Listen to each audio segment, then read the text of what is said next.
semuanya, perkenalkan nama aku Alusna Melvi, bisa dipanggil Nana, selaku Koordinator Badan Pengembangan Organisasi LMPI Wilayah 1. Di sini bersama kita ada pengurus BPO Bilsa, yaitu Perkenalkan, nama saya Emil Makbar. Nama aku Bagdan Adika Trirona. Aku Irma Sita. Nama saya Nirma Rozaliansi. Saya Rida Turjana. Saya Asis Wesia. Saya Teguh Rian Satria. Saya Thorikul Haq. Saya Ruki. Jadi di sini BPO akan mereview materi dari upgrading, yaitu terkait manajemen organisasi LMPI. Nah, apa sih itu manajemen? Manajemen yaitu pengelolaan suatu pekerjaan untuk memperoleh hasil dalam rangka pencapaian tujuan yang telah ditetapkan dengan cara menggerakkan orang lain untuk bekerja. Lalu, apa sih itu organisasi? Organisasi menurut KPPI adalah kelompok kerjasama antara orang-orang yang diadakan untuk mencapai tujuan bersama. Dalam mengembangkan organisasi, secara internal seharusnya dilakukan pendekatan sistem secara integratif dengan memperhatikan 6M. Man, Money, Machine, Methods, Material, and Measurement. Secara khusus, manajemen organisasi mempunyai dua tugas utama, yaitu efektivitas dan efisiensi. Di mana efektif is to do right something, di mana efektif merupakan pencapaian target atau tujuan. Sedangkan efisien is to do something right, di mana efisien merupakan cara untuk mencapai suatu target atau tujuan dengan memperkecil pengeluaran atau pemborosan, sehingga dalam menjalankan roda organisasi kita dituntut untuk menggunakan sumber daya seminimal mungkin, namun untuk mencapai tujuan yang maksimal. Di sini aku mau jelasin nih ke teman-teman kalau misalnya ada 4 fungsi dari manajemen organisasi, yaitu PODC atau Planning, Organizing, Directing, dan juga Control. Nah, apa sih itu planning? Planning atau fungsi perencanaan merupakan kegiatan untuk membuat tujuan dari organisasi, lalu diikuti dengan membuat rancangan untuk mencapai tujuan yang telah direncanakan. Planning juga meliputi gagasan untuk mengantisipasi berbagai kondisi seperti peluang dan juga kendala di masa depan, apa yang akan dilakukan dan apa yang akan dicapai. Oke, fungsi pengorganisasian adalah suatu kegiatan pengaturan pada sumber daya manusia dan sumber daya fisik lain yang dimiliki perusahaan untuk menjalankan rencana yang telah ditetapkan serta menggapai tujuan organisasi. Sedangkan fokus pada tahap pengorganisasian adalah yang pertama, apa saja tugas yang harus diselesaikan, kemudian siapa yang mengerjakannya, dan selanjutnya bagaimana tugas-tugas dikelompokkan, dan selanjutnya siapa melapor ke siapa, kemudian yang terakhir di mana keputusan harus dibuat. Nah, selanjutnya proses pengorganisasian berarti menempatkan orang dan prasarana serta sarana dan sumber daya dalam suatu tata hubungan yang kondusif untuk bekerja sama menuju sasaran bersama. Fungsi pengarahan adalah suatu fungsi kepemimpinan untuk meningkatkan efektivitas dan efisiensi kerja secara maksimal, serta menciptakan lingkungan kerja yang sehat, dinamis, dan lain sebagainya.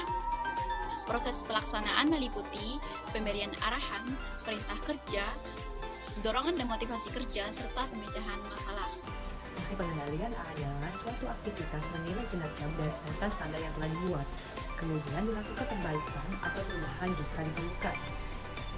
Proses fungsi pengendalian adalah yang pertama dilakukannya pengamatan, mencermati laporan, yang ketiga melakukan inspeksi supaya pengerjaan atau kegiatan yang dilakukan sesuai dengan persyaratan dan ketentuan hasil sesuai dengan anggaran biaya. Ada perumusan tujuan yang jelas. Tujuan dan arah merupakan hal yang sangat penting dalam membentuk suatu organisasi. Karena dari tujuan ini akan terlihat hasil yang akan dicapai baik itu secara fisik maupun non-fisik. LMPI memiliki tujuan yang jelas, yaitu LMPI sebagai wadah untuk menyatukan aspirasi mahasiswa psikologi seluruh Indonesia agar dapat mewujudkan Indonesia tersenyum bersama psikologi. Terus yang kedua itu ada pembagian kerja. Dalam pembentukan suatu organisasi harus terlihat dengan jelas akan pembagian kerja dari masing-masing unit atau sub-organisasi. Hal ini supaya tidak terjadinya tumpang tindih aktivitas dan dapat menghambat tercapainya suatu organisasi. LMPI ini memiliki 6 kelengkapan yang memiliki job description, tugas, dan fungsi masing-masing. Delegasi kekuasaan merupakan bentuk pembagian kerja dari organisasi kepada badan-badan ataupun unit-unit yang ada dalam organisasi tersebut. Dan hal ini bertujuan untuk nanti bisa dapat kita lihat kinerja-kinerjanya selama masa pengurusannya berlangsung. Berikutnya ada rentang kekuasaan, di mana rentang kekuasaan ini mencakup hal-hal apa yang dapat dilakukan suatu unit ketika dia dalam masa kepengurusannya dan apa-apa saja yang tidak dapat dilakukannya. Dan hal ini bertujuan untuk menghindarkan kita dari hal-hal yang tidak diinginkan seperti kesalahgunaan kekuasaan dan wewenang.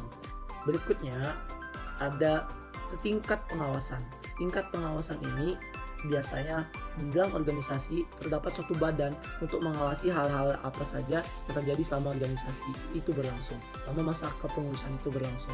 Dan dalam LMPI dapat ditemui yaitu contohnya ada DPO, di mana DPO merupakan perpanjangan dari Dewan Pertimbangan Organisasi, yang dimana salah satu tugasnya itu dia mempertimbangkan hal-hal yang terjadi selama organisasi terkait keputusan, terkait persoalan. Dan ada pula tugas lainnya DPO ini dalam LMPI, yaitu dia akan melakukan pengawasan dan serta dia akan memberikan masukan kepada Sekretaris Jenderal LMPI selama masa kepengurusannya. Kesatuan perintah dan tanggung jawab. Dengan tergambarnya struktur organisasi yang jelas, maka kesatuan perintah atau komando akan terlihat pula. Begitu juga dengan tanggung jawab dari pemberi delegasi atau perintah akan nampak. Di dalam LMPI memiliki strukturnya sendiri. Yang kedua, itu ada koordinasi. Koordinasi ini harus terlihat dengan jelas dalam penyusunan suatu organisasi. Dengan begitu, suatu hubungan antara divisi atau unit kerja bisa tercipta. Dengan demikian, suatu organisasi akan cepat mencapai tujuannya. Di LMPI terdapat dalam BPU atau Buku Pedoman Umum yang membahas tentang pemaparan garis-garis koordinasi antar setiap pengurus. Begitu teman-teman. Gimana teman-teman? Jadi makin tahu kan